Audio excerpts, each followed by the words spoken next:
Puis le titre du message, je fais 2 messages là-dessus, mais aujourd'hui, le titre du message, c'est « Comment prendre une décision en discernant la volonté de Dieu ». Puis il y a des fois, là, c'est un casse-tête à résoudre. Il y a des fois, là, c'est facile, mais il y a des fois, là, c'est un gros ciel bleu, puis plein de petits casse-têtes, puis c'est tout bleu. Puis tu ne sais jamais quel morceau. T'en essayes-tu des morceaux, hein, quand c'est le casse-tête bleu? On essaye-tu des morceaux? Puis même, on pense que c'est le bon morceau, là, puis tu t'aperçois que c'est même pas le bon morceau que tu as mis après. Un vrai casse-tête. C'est pour ça qu'ils appellent ça un casse-tête. C'est un casse-tête. Tu te casses la tête pour rentrer le bon morceau bleu dans le ciel bleu de ton gros casse-tête. Mais qu'est-ce que la volonté de Dieu? Qu'est-ce qui n'est pas la volonté de Dieu? Comment pouvons-nous connaître la volonté de Dieu? Comment Dieu se révélait ou révélait sa volonté au temps biblique? Est-ce que c'est pareil aujourd'hui? Est-ce que je peux vraiment savoir que je fais la volonté de Dieu? Est-ce que quelqu'un peut m'aider à découvrir la volonté de Dieu? Ce sont toutes des questions qu'on peut se poser dans le cours d'une vie. Et sur une note d'humour, il y a des fois, c'est peut-être plus facile même de connaître la volonté de Dieu pour les autres que pour nous-mêmes. Au moins, elle sait qu'est-ce que Dieu veut pour toi. Ah oui, moi, je le sais. Mais pour nous, on le sait-tu, là? Et des fois, ce n'est pas toujours clair, comme de l'eau de roche. Des fois, c'est clair, des fois, c'est précis, mais des fois, ce n'est pas toujours clair. Et quand ce n'est pas clair, ça veut dire que c'est gris. Ce n'est pas noir, ce n'est pas blanc, c'est gris. Alors, si c'est gris, c'est une zone grise, mais il y a une volonté. C'est quoi la volonté de Dieu dans les zones grises? On va en parler aussi de ça dans cette série de messages-là. Je veux aider l'Église et les chrétiens à découvrir et à connaître et à répondre aussi bibliquement à certaines de ces questions-là dans ces 2 messages-là. Qu'est-ce qui fait qu'un enfant dans une famille s'en va dans une direction et l'autre s'en va dans une autre? Pourtant, c'est les mêmes parents, c'est la même famille, c'est le même foyer. Pas toujours facile à expliquer, ça, là. Pourquoi un couple va divorcer au bout d'1 an, puis un autre va vivre ensemble et être marié pendant plus de 60 ans? Pourquoi un va servir dans des endroits difficiles avec peu de ressources, puis un autre va servir dans des endroits plus faciles avec plus de ressources? Comment expliquer qu'un matin, 14 adolescents et un professeur, la plupart des chrétiens ne sont jamais retournés à la maison parce qu'un tireur fou est venu les tuer dans leur école? Pourquoi Dieu a-t-il permis des choses d'arriver dans nos vies? Est-ce que c'était vraiment son plan pour eux? Il y a tellement de questions qui demeurent sans réponse claire parfois. De comprendre et de connaître la volonté de Dieu, c'est parfois un casse-tête difficile à résoudre et même parfois un mystère. Mais il y a une chose qui est claire concernant la volonté de Dieu. Dans 1 Jean 2, verset 17, « Le monde ne dure pas. Les mauvais désirs ne durent pas non plus. Mais dites-le avec moi, celui qui fait ce que Dieu veut, celui-là vit pour toujours. » Ou celui qui fait la volonté de Dieu demeure éternellement. Quand tu fais ce que Dieu veut, tu fais la différence autour de toi. Et je prie qu'au bout de cette série de messages-là, vous aurez appris à vous tourner vers Dieu, à lui faire confiance dans l'accomplissement de son plan pour votre vie et sa volonté pour vous. Si parfois son plan nous surprend ou que le processus nous déçoit, nous continuerons de croire en lui, de l'aimer et de faire ce qu'il veut.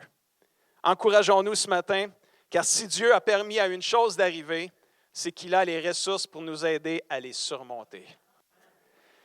Avant de répondre à la question « Comment prendre une décision en discernant la volonté de Dieu », j'aimerais diviser la volonté de Dieu en 2 catégories pour qu'on puisse bien comprendre les 2. Il y a, numéro 1, la volonté absolue de Dieu.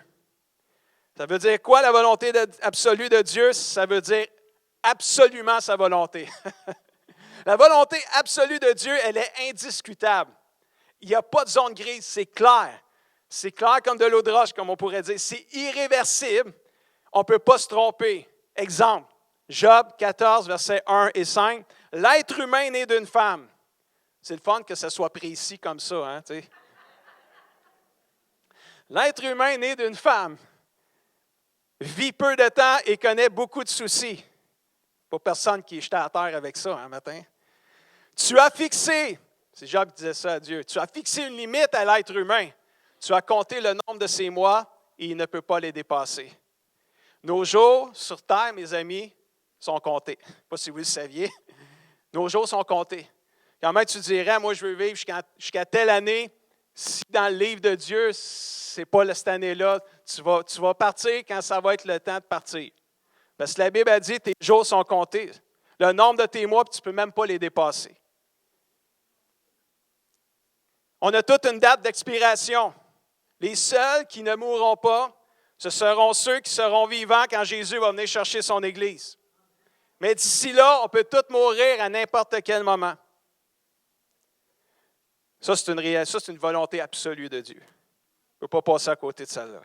Matthieu 7, 21, pour entrer dans le royaume des cieux, il ne suffit pas de me dire Seigneur, Seigneur.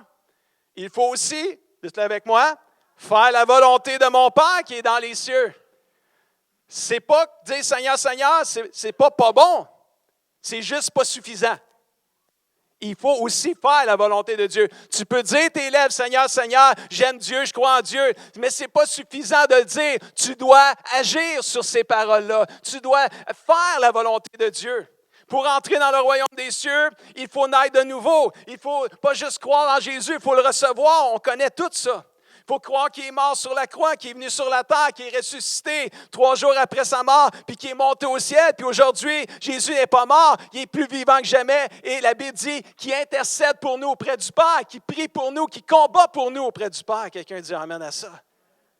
Croire en Jésus, le recevoir dans sa vie, c'est faire la volonté de Dieu. Vivre la vie nouvelle que Dieu nous donne en Jésus-Christ, c'est faire la volonté de Dieu. C'est une volonté absolue de Dieu, c'est irréversible. Quand même, tu dirais, moi, j'aime mieux donner ma vie à Bouddha ou Krishna. Ça ne marche pas. Ce n'est pas la volonté du Père pour entrer dans le royaume des cieux. Ça passe par Jésus. Et Jésus le dit lui-même, je suis le seul chemin, la vérité et la vie. Nul ne va au Père que par moi, dit Jésus. Ça, c'est une volonté absolue. Quand même, tu voudrais dire d'autres choses, ça ne marchera pas. C'est irréversible. Cette volonté-là, elle est en parfaite harmonie avec le plan de Dieu. Romains 8, 29, une autre volonté absolue de Dieu. En effet, ceux que Dieu a choisis d'avance, il a aussi décidé d'avance de les faire ressembler à son Fils. Son Fils s'appelle Jésus, là. Ainsi, Jésus sera l'aîné d'une grande famille. La volonté absolue et décrétée de Dieu est à l'œuvre dans chacune de nos vies, mes amis. Tout ce qui nous arrive, bon ou pas, a un but divin à atteindre, celui de nous rendre semblables à Jésus-Christ. Amen. Wow. Si vous aimez Jésus, tout ce qui vous arrive, même les malheurs qui peuvent vous arriver, si vous aimez Jésus, lui, il va faire tourner ça, pas juste pour votre bien, il va en profiter pour vous transformer, pour vous rendre semblable à Jésus. Parce que c'est son but, c'est ça qu'il veut. C'est sa volonté. Il veut qu'on devienne comme Jésus. Alléluia. Une autre volonté absolue de Dieu. Matthieu 24, 13. Celui qui persévérera jusqu'à la fin, dites-le avec moi, sera sauvé. Alléluia. Ça, c'est une volonté absolue de Dieu. Comment connaître la volonté de Dieu pour mon avenir? Il y a une seule chose qu'on peut savoir avec certitude pour mon avenir, c'est notre destinée éternelle. Si on est né de nouveau, puis qu'on persévère jusqu'à la fin à vivre la vie nouvelle avec le Seigneur, nous savons que nous serons sauvés puis qu'on va avoir la vie éternelle. C'est la seule chose qu'on peut savoir avec certitude. C'est persévère jusqu'à la fin, vis la vie nouvelle avec Jésus, fais sa volonté, tu vas vivre éternellement. Pour le reste de notre avenir, c'est qui ma future, c'est qui mon futur? Ma future femme, c'est qui mon futur mari? C'est quoi ma future job? Je vais-tu déménager? Quelle maison? Je peux-tu acheter une maison? Dieu, veut-tu que j'achète une maison? Ah! Dieu, veut-tu que je déménage? Dieu, m'appelle-tu à être pasteur? Ou juste un vidangeur? Parce que je voulais juste ça rime, c'est pour ça que j'ai pris ce nom-là. Là. Il n'y a pas de mauvaise job. Là. Pas du tout. Quand tu es dans la job que Dieu veut pour toi, tu peux faire la différence, tu peux avoir un impact incroyable.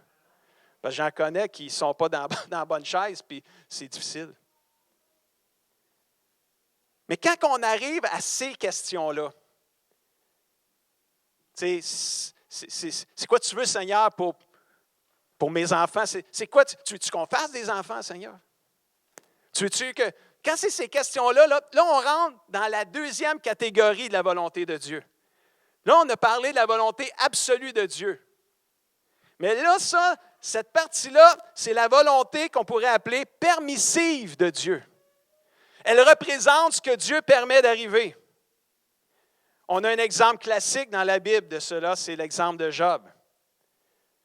Après une discussion avec Satan, l'accusateur, il y avait une grosse discussion entre Dieu et Satan. Ça a l'air qu'ils ont des discussions. Et après une discussion avec Satan, l'accusateur, Dieu a permis que Job traverse un moment de souffrance. Dieu n'a pas causé la souffrance, mais il l'a permis. Job 1, versets 9 et 11 nous dit ceci.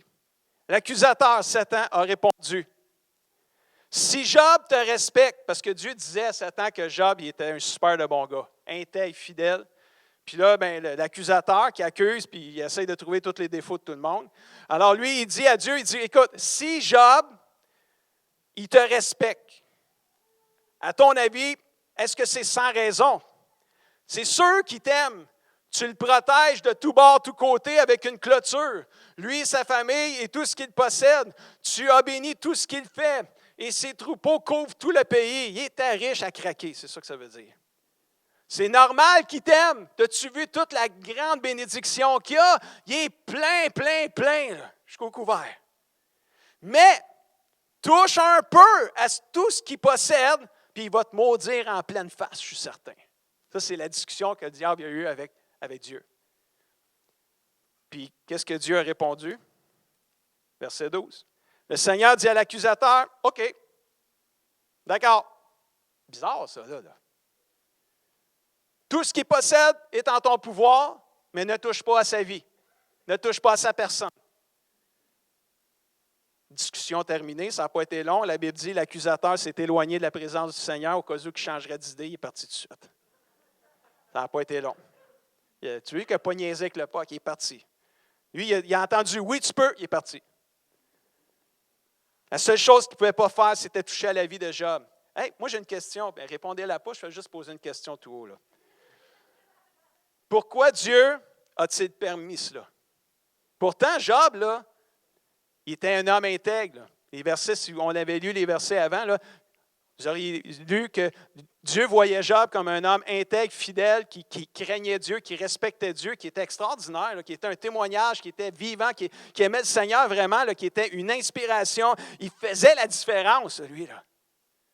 Pourquoi Dieu a permis ça? Écoute, c'est la partie de la volonté de Dieu qui ressemble à un casse-tête parfois difficile à comprendre et à résoudre. Il n'y en a pas de réponse vraiment, là. Que tout le monde aurait une réponse, puis ça ne serait peut-être même pas la bonne réponse. Toutes les réponses seraient quasiment bonnes. On aurait toutes nos petites quelque chose à dire, mais ça ne changera rien à l'histoire. À la fin, Dieu a permis. Puis on ne sait pas trop pourquoi, là. Puis il y a des fois, il y a des choses qui arrivent dans nos vies, ce n'est pas toujours des punitions. Ce n'est pas une punition, ça. Job, il était fidèle, il aimait le Seigneur. Puis si vous lisez le reste de l'histoire de Job, pour ceux qui la connaissent, pour ceux qui ne la connaissent pas, c'est dans la Bible, avant les psaumes, ça peut être un devoir à faire cette semaine. Lisez l'histoire de Job, elle va vous transformer. Le diable, il a accepté.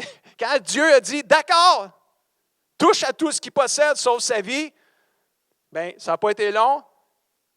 Sa maison a passé au feu, il a perdu ses enfants, il a perdu son bétail, il a perdu son troupeau. La seule chose qui est restée, c'est sa femme.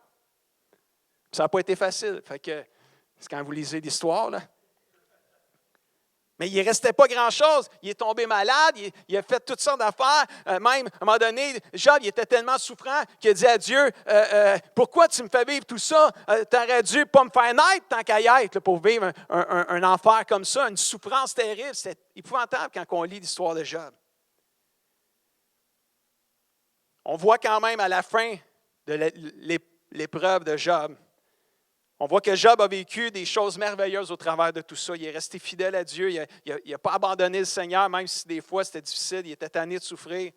Il est resté quand même intègre à son Dieu. Puis il a découvert à la fin, puis il l'a dit lui-même, il dit, « Écoute, Seigneur, avant j'avais entendu parler de toi. Maintenant, là, mes yeux t'ont vu. » Là, je sais t'es qui vraiment. Là. Je viens de découvrir une partie de toi que je ne connaissais pas. Là. Dieu, il est là quand ça va bien. Mais Job, il a appris que Dieu était là aussi quand ça allait mal. Puis il va toujours être là pour nous si on est fidèle à lui, frères. Si on persévère jusqu'à la fin, On va être sauvés. On va se rendre jusqu'au bout. Dieu n'a pas dit qu'il n'y aurait pas d'épreuve, qu'il n'y aurait pas de souffrance, mais il a dit, moi j'ai surmonté tout ça, toi aussi tu vas le surmonter. Persévère jusqu'à la fin, tu vas être gagnant. Dieu permet des choses d'arriver dans notre vie et Dieu veut s'en servir pour accomplir sa volonté absolue en nous, qui est celle de nous rendre semblables à Jésus. Ce qui m'amène à la question que j'ai dit tantôt au début. Comment prendre une décision en discernant la volonté de Dieu? Quels sont les guides bibliques pour nous aider à trouver le bon mari ou la bonne femme? On va dire la bonne épouse, ça se dit mieux comme ça. Quels sont les guides bibliques pour nous aider à discerner la volonté de Dieu pour notre carrière, pour notre travail? Y en a-tu des guides bibliques? Je pense que oui. On va en découvrir quelques-uns ce matin. Si vous avez des crayons, des papiers ou un crayon, du papier, prenez des notes. Ou envoyez-moi un email, je vais vous envoyer mes notes cette semaine. La Bible dit dans le psaume 119, verset 105, « Ta parole est une lampe qui éclaire mes pas, elle est une lumière sur mon chemin, sur ma route. » Alors, le premier guide biblique pour prendre une décision en discernant la volonté de Dieu, c'est la Bible. C'est sûr, là, c'est facile, celle-là. Là. Ça se peut que des fois, on ait un feeling intérieur. Un feeling, là, je sais que c'est anglophone, là, mais j'aime trop le mot feeling. Il n'y a pas un mot français pour accoter ce que ça fait feeling. Tu sais, quand tu ressens quelque chose, « Ah, pasteur », il y en a qui viennent me voir, « Pasteur, je sens quelque chose. Je sens que Dieu, il me dit quelque chose. Je sens que Dieu, il veut que je parte un tel projet. Là. J'ai à cœur ça, tu sais, j'ai à cœur, je ressens. Là. Ça, c'est un feeling. Ça, c'est ça que j'appelle feeling. Là. Feeling intérieur. Il se peut qu'on arrive, qu'on ait un feeling intérieur concernant telle ou telle situation, ou telle personne. Ce feeling intérieur peut être un pas vers la vérité, mais on ne devrait jamais agir basé uniquement sur le feeling intérieur qu'on peut avoir, sans vérifier ce que la Bible dit à ce sujet-là. Dieu ne te demandera pas de faire quelque chose concernant une situation précise qui vient en contradiction avec ses commandements, ses enseignements et ses valeurs écrites dans la Bible. Si ton feeling intérieur est contraire aux Saintes Écritures, c'est facile à savoir que Dieu ne veut pas, ça ne vient pas de Dieu, ce feeling-là.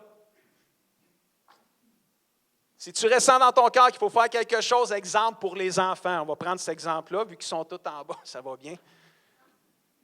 Tu as à cœur quelque chose. Puis là, tu viens voir tes pasteurs, puis tu dis, hey, pasteur, le Seigneur, là, il me met bien à cœur là, quelque chose pour les enfants. C'est un projet pour les enfants. Je te dis, ça va faire la différence. Puis, ils ont vraiment ça à cœur. C'est vraiment solide. Un feeling intérieur. Là. Et que là, le leadership de l'Église avec les pasteurs, ils prient là-dessus, ils discutent ensemble, ils prient, puis ils arrivent à la conclusion que eux autres, ils n'ont pas le feu vert comme toi, tu l'as le feu vert. Eux autres, ils disent, non, on ne sent pas que c'est le bon moment pour commencer un tel projet. On va le mettre sur la tablette. Qu'est-ce que la Bible dit à ce moment-là? Qu'est-ce que la Bible dit? Toi, tu as le feeling. Là. Tu ressens que Dieu te met à cœur un projet. Pour toi, tu penses que c'est Dieu. Tu vas voir tes leaders, eux autres, ils prient, ils se consultent, puis ils n'ont pas le feu vert, ils sentent que ce n'est pas de Dieu. C'est quoi la Bible dit? C'est une bonne question, hein? La Bible dit, soumets-toi à tes conducteurs spirituels. Oh non, on n'aime pas celle-là. Hein? Non, moi, j'aime mieux obéir à Dieu plutôt qu'aux hommes. Oh, celle-là, on l'aime mieux, celle-là. On choisit nos versets. Non, la Bible a dit, soumets-toi à tes conducteurs qui veillent sur toi et sur ton âme. Puis la Bible a dit, si ce que tu ressens vient de Dieu, attends. Car si ça vient de Dieu, ça va finir par s'accomplir. Oh, c'est bon ça. Ah, mais non, mais moi, mes pasteurs, ils n'ont pas écouté la voix de Dieu. Alors moi, j'ai le feeling. Là. Je le sens, là, c'est fort. Frères et sœurs, ce n'est pas parce que tu ressens quelque chose que c'est peut-être le bon temps. Peut-être c'est plus tard. Et ça arrive, ça. Ça arrive, ça. Je ne sais pas si vous le saviez, je vais vous donner un exemple. Je ne sais pas si je l'ai déjà dit ici, peut-être que oui, mais je ne m'en rappelle plus. On dit tellement d'affaires des fois dans une vie. Moi, là, j'ai toujours ressenti. J'ai toujours eu un feeling que Dieu m'appelait à être pasteur ici.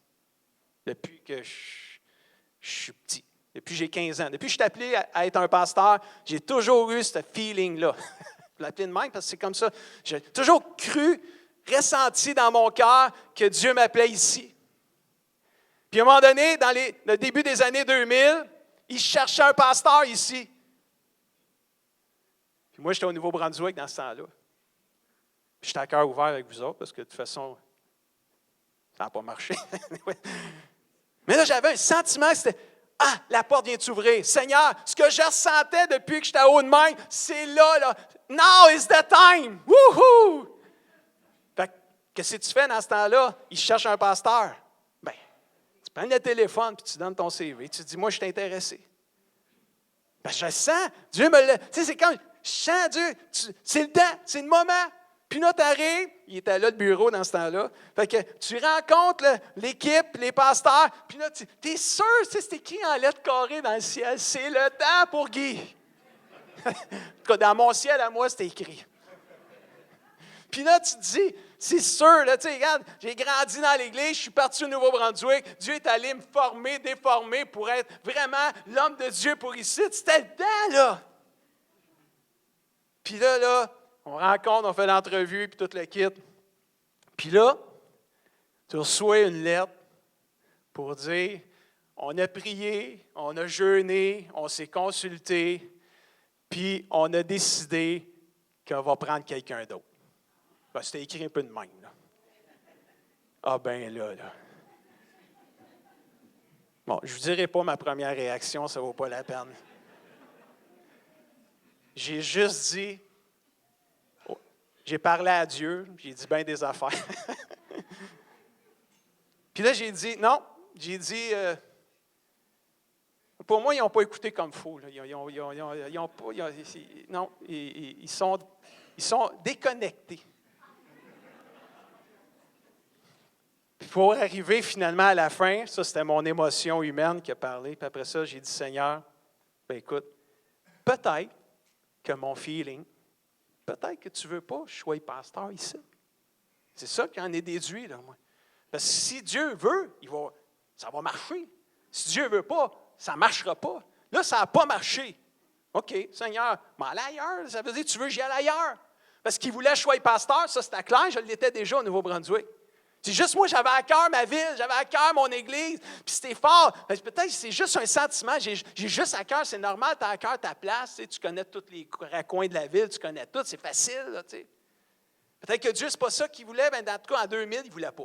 C'est sûr qu'il ne voulait pas.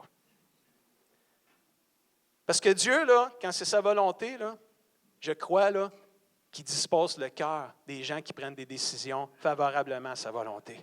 Mais quand ce n'est pas sa volonté, là, il dispose le cœur sur l'autre bord. Ils n'ont juste pas la paix, ils n'ont juste pas le feu vert. Alors eux, ils ont fait ce qu'eux ressentaient dans leur cœur. Comprenez-vous que des fois, là, c'est un casse-tête, la volonté de Dieu qui n'est pas facile à résoudre. Mais la Bible, elle nous dit de se soumettre. Alors j'ai respecté leur décision. De toute façon, tu n'avais pas beaucoup de choix de respect. J'ai juste dit, Seigneur, écoute, c'est parce que tu as d'autres choses pour moi ailleurs. Deuxième,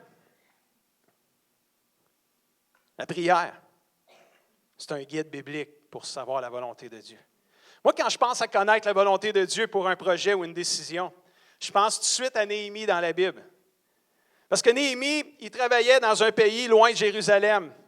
Mais lui, il a vécu à Jérusalem. C'est un peu comme moi. Là, Néhémie, là, il a grandi à Jérusalem. À un moment donné, ils ont tous été déportés. Il s'est ramassé là, loin, loin, loin de Jérusalem. Puis, il se faisait tellement longtemps qu'il était parti que c'était un homme avec un si grand leadership qui était rendu responsable dans le pays où ce qui était rendu. Il était comme un adjoint au roi à la place où ce qui était. Il avait tellement un bon leadership. Mais là, ça faisait longtemps qu'il était parti de Jérusalem. Et là, il apprend qu'à Jérusalem, sa ville natale, où il a grandi, les murailles de la ville, les murs de la ville qui protègent la ville contre les ennemis, ils sont tous détruits. Les murs sont détruits. Et là c'est comme tout le monde a accès à la ville. C'est comme, ça n'a pas d'allure, là. Et là, lui, la Bible dit, dans Néhémie, qu'il a pleuré, il s'est assis, il a pleuré, il a jeûné, il a prié. Et dans son cœur, lui, là, il entend parler de ça. La première chose qui vient, il prend, il jeûne, mais il a à cœur de rebâtir les murs. Tu comprends? C'est normal. Il apprend, tu apprends. Lui, là, Seigneur, non, il faut que quelqu'un bâtisse les murs, ça n'a pas d'allure. Il faut que quelqu'un bâtisse. J'ai à cœur, Seigneur, de bâtir les murs. Et là, qu'est-ce qu'il fait? Comment discerner la volonté de Dieu quand il faut prendre une décision? Il faut prier, chers amis. De la Bible, de la prière. Et dans Néhémie 1:11, la Bible dit, « Je t'en prie, Seigneur. » C'est Néhémie, là. Il vient d'apprendre tout ça, puis il est dans la prière, puis il a à cœur de rebâtir les murs de Jérusalem. Et là, puis là, mais il n'est pas à Jérusalem, il est à l'autre bout du monde pour lui, là. Je t'en prie, Seigneur, écoute attentivement ma prière. Écoute la prière de tes serviteurs qui mettent leur joie à te respecter, à te craindre, à te respecter, à t'aimer. Et check la prière qu'il fait. Fais réussir mes projets. Oh, praise the Lord. Lui, il avait l'audace. Il l'avait à cœur vraiment, là. Puis là, il a dit, puis ça, là, c'est vraiment bon, ça. Il a dit, permets. On parle de quoi tantôt? Volonté permissive de Dieu. Il dit à Dieu, permets que le roi montre sa bonté envers moi, que je puisse trouver faveur auprès du roi, son boss, pour qu'il puisse le laisser partir, pour qu'il puisse faire son projet. Puis que mon boss, puis dans les autres versets, ça disait, fais que le roi me donne aussi son autorisation pour que je puisse aller de place en place, ramasser les matériaux que je vais avoir besoin pour aller rebâtir les murs. Parce que je suis responsable dans la maison, je suis un leader dans la maison du roi. Néhémie ne vivait plus à Jérusalem, comme je disais. Mais la grande question, est-ce que le roi a montré sa bonté envers le projet de Néhémie? Est-ce que le roi vraiment... Est-ce que Néhémie a trouvé faveur auprès du roi suite à la prière qu'il a faite? Est-ce que c'était finalement la volonté de Dieu que Néhémie rebâtisse les murs de Jérusalem? Probablement, c'était la volonté de Dieu qu'on rebâtisse les murs de Jérusalem. Est-ce que c'était Néhémie qui était pour être le leader responsable? C'est ça qui était la question ici. Mais la Bible dit dans Néhémie 2, verset 8, à la fin du verset 8, ça dit, « Le roi m'accorda tout cela. » Dites avec moi, tout cela. Tout cela. Pourquoi? Parce que la bonne main de mon Dieu reposait sur moi. Wow! J'aime ça. Moi, j'aime ça. Parce que moi, j'avais à cœur de venir pasteur ici. Puis l'équipe pastorale à l'époque avait dit non. Ils ne pouvaient pas dire oui, les amis. Ils ne pouvaient pas. Vous savez pourquoi? Parce que ce n'était pas en 2000 que Dieu voulait que je sois pasteur ici. C'était en 2011. Tu comprends-tu? Moi, je pensais qu'il était déconnecté. Sur le coup. Une réaction humaine. Après ça, j'ai fait comme Jésus, non pas ma volonté, mais la tienne, Seigneur, c'est elle que je veux faire. Je pensais que c'était la porte ouverte, je pensais que c'était mon temps à moi. Mais il faut croire que ce n'était pas le temps. Puis peut-être que ce ne sera jamais ici. Dans ce temps-là, je pensais de même. Mais en 2011, quand on s'est fusionné les trois églises, je suis devenu pasteur du Carrefour chrétien des Mascoutins, ici. Ce n'était pas que Dieu ne voulait pas que je sois pasteur ici. Il ne voulait juste pas. En 2000, ce n'était pas le temps. Tantôt, il y avait quelqu'un qui a partagé, là, Maxime, qui partageait dans les louanges. Puis il disait, je veux agir dans mon temps, pas le tien. Il a dit, pas ton temps personnel à toi, mon temps à moi. Parce que j'ai fait toutes choses bonnes en mon temps. Alléluia. Puis je regarde 2000 versus 2011. Moi, je pensais que j'étais prête en 2000, mais 11 ans plus tard, j'étais pas mal plus prête qu'en 2000. J'avais encore beaucoup de changements à faire dans ma vie pour me rendre en 2000. Mais quand c'était le temps, tout le monde était favorable, frères et sœurs. Il y avait une faveur de Dieu pour ce moment-là. C'est ça qui est merveilleux avec Dieu. Et quand tu grandis, quand tu fonces vers une porte, qu'elle se ferme, ce n'est pas une occasion d'abandonner, c'est vraiment une occasion de connaître, apprendre à connaître comment Dieu fonctionne dans la vie. Alléluia. Faire sa volonté, c'est tellement important, frères et sœurs. Néhémie, Dieu lui a accordé. Il a prié, je veux rebâtir, j'ai à cœur de rebâtir, mais j'ai besoin, Seigneur, de trouver faveur. Permets que le roi dise oui. Puis le roi dit oui. Praise the Lord. Quand le roi dit oui, Néhémie savait que c'était sa volonté. Oh, idiot, he's gonna preach, idiot. Quand Néhémie a vu que le roi dit oui, lui, Néhémie savait qu'il était dans le plan de Dieu. C'est important, ça, frères et sœurs. C'est important parce que si vous connaissez, on n'a pas le temps d'aller dans l'histoire de Néhémie, mais si vous lisez le livre de Néhémie, vous avez 2 devoirs cette semaine. Lisez Job puis les livres Néhémie. Puis vous allez voir que ça a pris 52 jours rebâtir les murailles de Jérusalem. Ça a pris 52 jours, mais dans les 52 jours, il y a eu beaucoup d'opposition quand même contre Néhémie et ceux qui voulaient rebâtir les murs. Mais Néhémie savait qu'il était dans la volonté de Dieu. Il avait vu la main de Dieu sur son projet. Amen.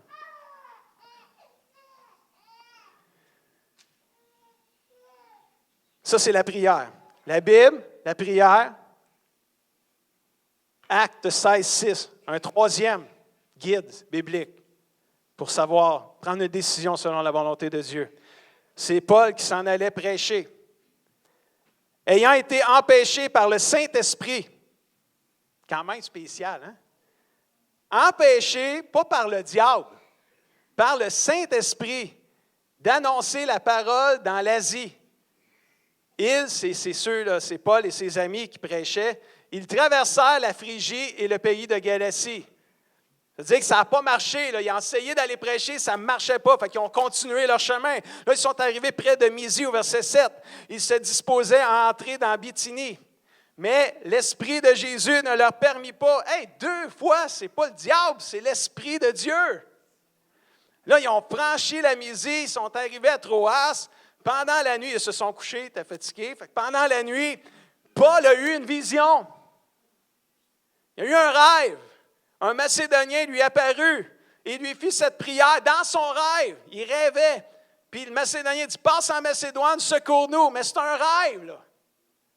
Mais quand il s'est réveillé, après la vision que Paul a eue, il a partagé ça à ses amis, puis ils ont aussitôt cherché à se rendre en Macédoine, concluant que le Seigneur nous appelait à y annoncer la bonne nouvelle là. Le Saint-Esprit est un autre guide pour nous aider à comprendre ou à prendre des décisions selon la volonté de Dieu. C'est comme si le Saint-Esprit nous donne la conviction dans notre cœur que c'est ce que Dieu veut ou ne veut pas. L'apôtre Paul l'a expérimenté à plusieurs reprises. Même si c'était la volonté de Dieu d'annoncer la bonne nouvelle, Dieu voulait qu'il aille en Macédoine et non en Bithynie. C'est pour ça que les portes se fermaient. C'est pas que Dieu ne voulait pas qu'il prêche l'Évangile, c'est que lui, là, Dieu, il savait. Puis à un moment donné, dans un rêve, il lui a révélé. L'Esprit a fermé les portes.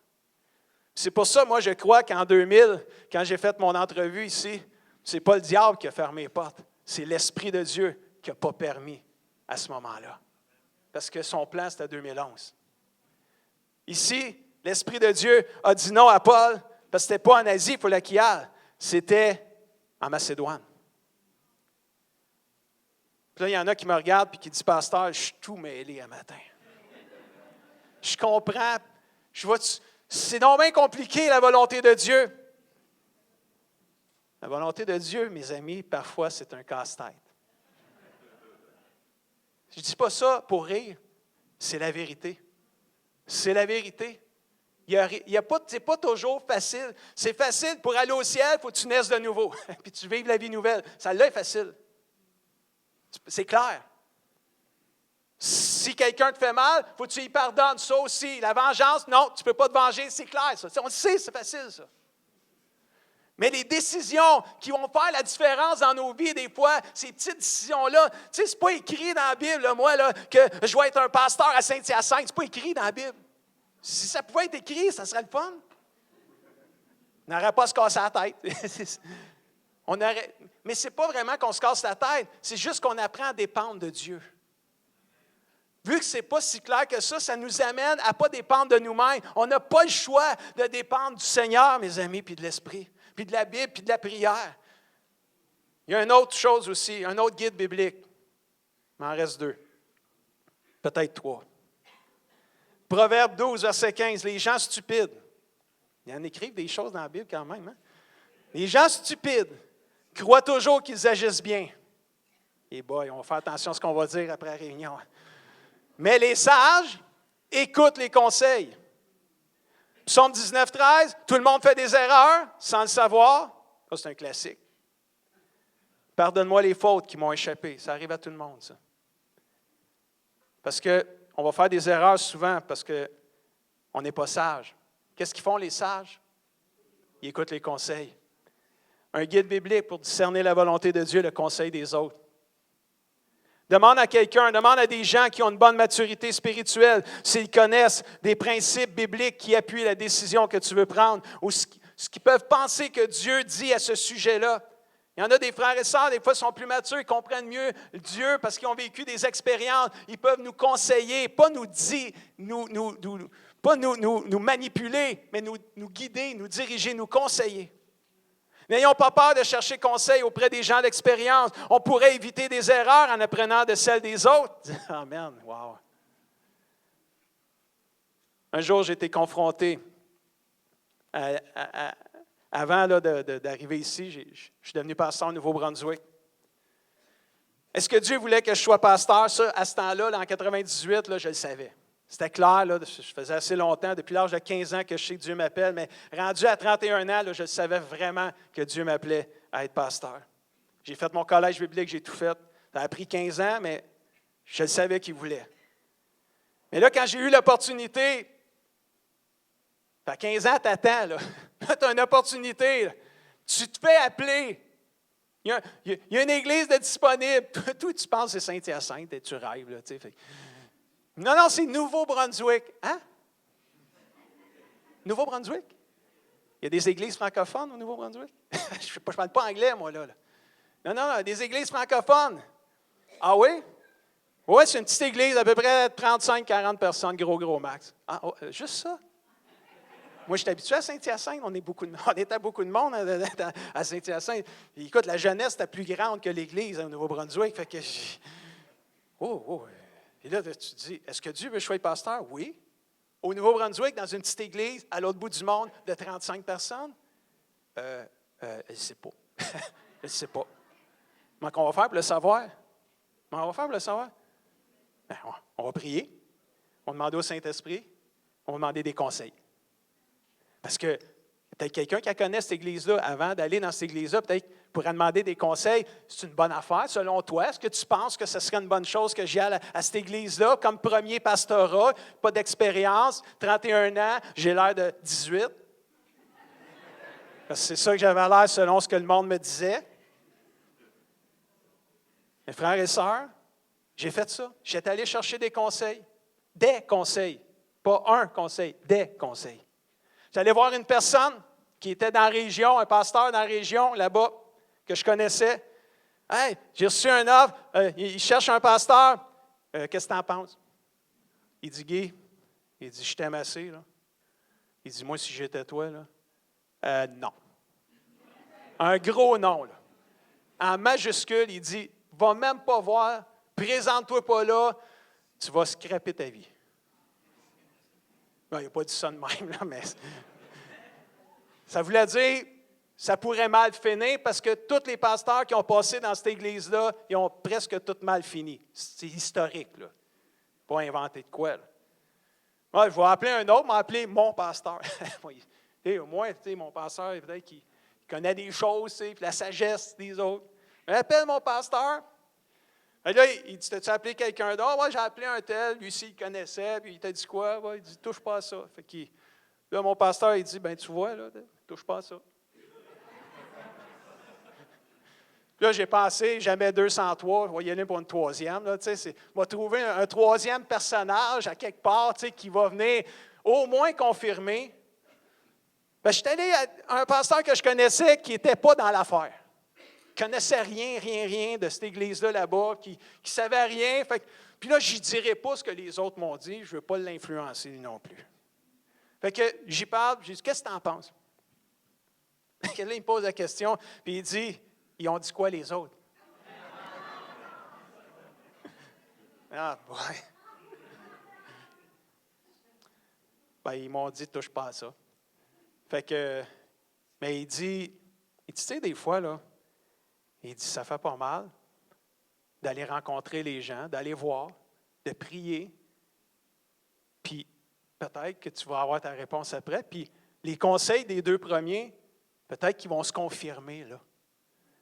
Il dit, pourquoi tu ne vas pas voir? Parce que je n'étais pas sûr, tu sais, j'avais le goût d'y aller pareil, tu sais, l'aventurier en moi, tu sais, c'est ton premier pastorat, tu as une chance, la première église qui t'appelle pour être pasteur, au moins aller voir toujours, tu sais, c'est pas juste basé sur 2 conseils, là, tu sais. Fait j'ai écouté le conseil du 3e.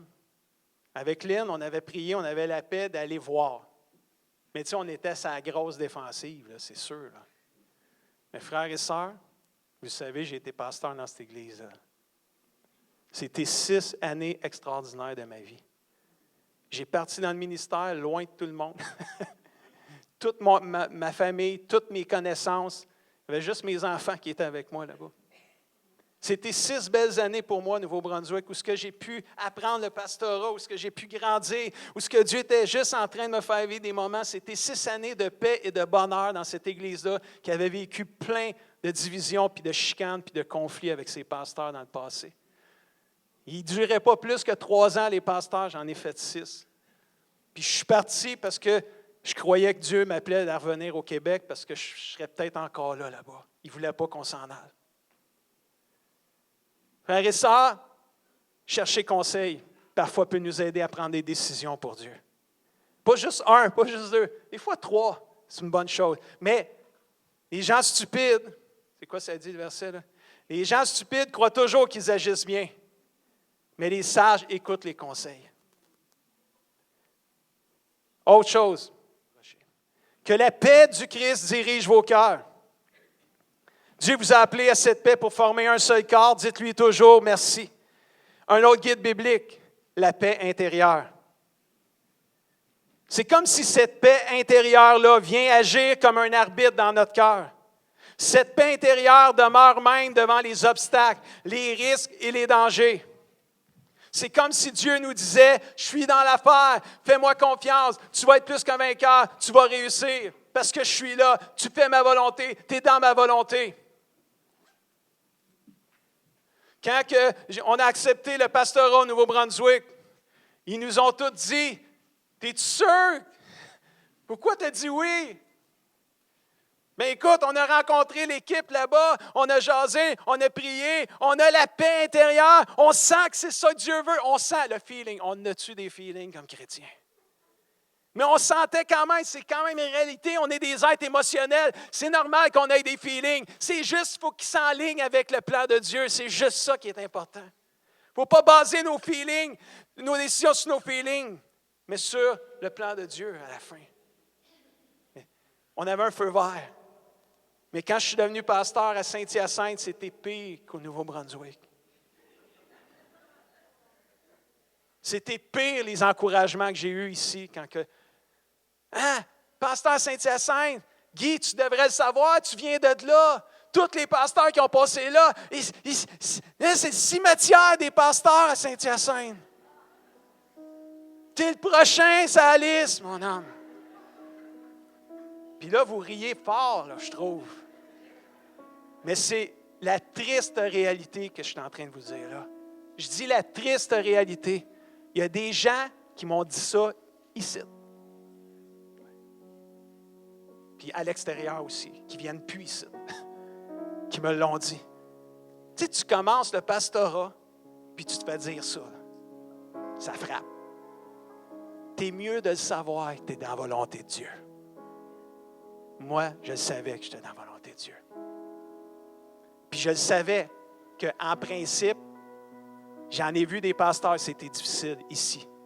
Ici, là, puis les églises de Saint-Hyacinthe, là, quand on en avait 3 à un moment donné. Je sais que c'était dur pour certains pasteurs. Ça me fait de la peine de voir ce qui est arrivé à certains d'entre eux. Puis je sais que je ne suis pas à l'abri de ça non plus parce que celui qui se croit debout prenne garde de tomber. Je me mets à genoux et je dis, Dieu, j'ai besoin de toi à chaque instant de chaque jour. Donne-moi ta sagesse, Seigneur, parce que je le sais que c'est ici que tu m'as appelé. Est-ce que c'est toujours facile? Non. De toutes les églises que j'ai faites, c'est l'église que j'ai eu le plus d'opposition, c'est Saint-Hyacinthe. Oh, pasteur, c'est une grosse révélation un matin, là. Mais je vous dirais le contraire. C'est ça qui est la réalité. Mais quand tu sais que tu es dans la volonté de Dieu, les obstacles ne te font pas peur. L'opposition ne te fait pas peur. Parce que tu sais que tu es dans la volonté de Dieu. La paix intérieure, c'est comme si Dieu te donnait un feu vert. C'est le signal de la fin de dire, hey, je suis avec toi. Fais-moi confiance. Comme Néhémie. Des fois, Dieu peut te parler par des rêves, des feelings puis des visions. Dieu a parlé à Paul par une vision dans la nuit pour aller à Macédoine prêcher la bonne nouvelle. Pierre aussi, je n'ai pas le texte, mais c'est dans les Actes des Apôtres. Pierre aussi a eu une vision où Dieu lui a montré que la bonne nouvelle du salut en Jésus était aussi disponible aux non-juifs, pas juste aux juifs, mais à tous les païens, etc. Dieu a parlé au travers d'une vision, un rêve. Mais soyons prudents avec les rêves, feeling et vision. Combien de fois j'ai entendu l'expression suivante, Dieu m'a dit, le Seigneur m'a montré. Soyons vraiment certains que ça vient de lui et non pas de nous avant de le déclarer avec une autorité. Trop de gens ont dit, le Seigneur m'a montré, mais c'est pas vraiment le Seigneur qui leur avait montré, c'est leur émotion qui était venue, puis ils ont mêlé leur émotion avec Dieu, puis ça a fini, Dieu m'a montré, Dieu m'a parlé. Il faut juste être prudent, ça ne veut pas dire que Dieu ne t'a pas parlé, c'est juste être sage et prudent, puis pas baser nos décisions juste sur ça. Ça doit s'aligner avec la Bible, la prière, le Saint-Esprit, et parfois même le conseil des autres. Vous voyez que comprendre et connaître la volonté de Dieu est parfois comme un casse-tête, difficile à résoudre. Dans le prochain message, au mois de février, je vais partager avec vous sur c'est quoi la volonté de Dieu lorsqu'on fait face à des zones grises dans la Bible. Parce qu'il y a une volonté de Dieu dans les zones grises de la Bible. Comment se comporter quand on est face à une zone grise? C'est quoi ça, pasteur, les zones grises? Bien, venez au message au mois de février. Je vais les dire, les zones grises. Ben, je vais en dire, en tout cas, quelques-unes. Laissez-moi terminer en disant que quand on fait la volonté de Dieu, non seulement on plaît à Dieu, mais on fait la différence partout autour de nous. Et cette année, le thème de notre Église, vous le savez, c'est « Fais la différence ». Alors moi, je te dis, fais la volonté. Fais la volonté de Dieu, mon ami. Fais la volonté de Dieu. Et le dernier verset pour nous ce matin, c'est Romains 12, verset 2 qui dit ceci. « Ne vous coulez pas simplement dans le moule de tout le monde. Ne conformez pas votre vie aux principes qui régissent le siècle présent. Ne copiez pas les modes et les habitudes du jour. » Mais c'est là que ça arrive. Laissez-vous plutôt entièrement transformer par le renouvellement de votre mentalité, votre façon de penser. Adoptez une attitude intérieure différente. Donnez à vos pensées une nouvelle orientation afin de pouvoir discerner ce que Dieu veut de vous. Amen. Vous allez être capable de reconnaître ce qui est bon à ses yeux, ce qui lui plaît et qui vous conduit à une réelle maturité. Frères et sœurs, si jamais à un moment donné, vous frappez des portes fermées, vous avez à cœur des choses, puis on fait juste vous dire non, on ne sent pas ici que c'est le bon moment, ou quelqu'un te dit non, ce n'est pas le bon moment. Fais pas le rebelle, fais pas la rebelle. Va dans la prière, va prier. Demande à Dieu qu'est-ce qu'il pense de tout ça. Accepte de laisser tes pensées être transformées. Accepte, prends une attitude intérieure différente.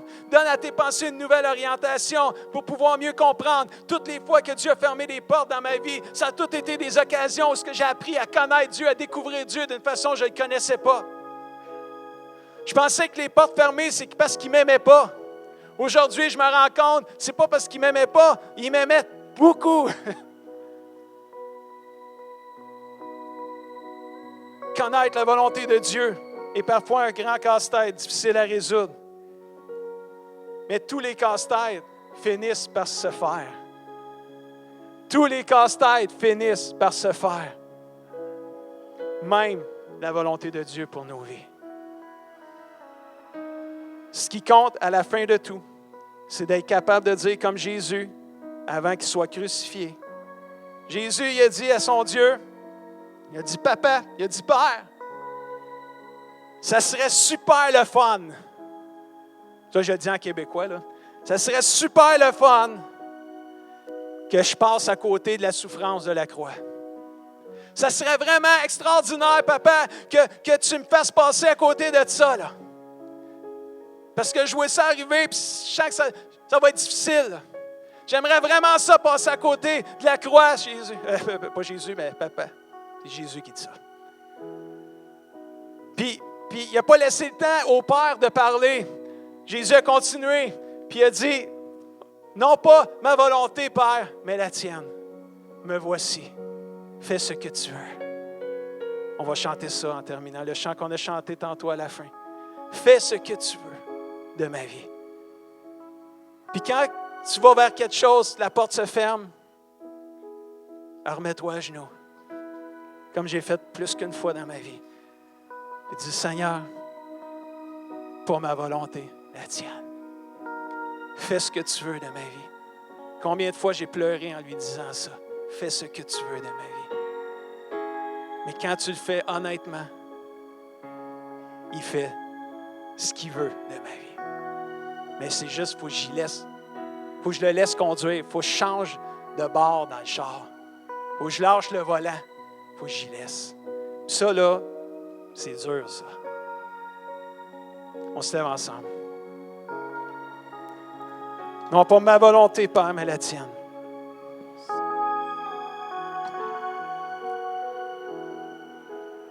Est-ce qu'on a des gens dans cette Église qui sont déterminés? Est-ce que j'ai une famille de Dieu ici qui est déterminée d'accomplir la volonté du Père, la volonté de Dieu? Celui qui fait la volonté de Dieu demeure éternellement et fait la différence. On va chanter le chant Consécration.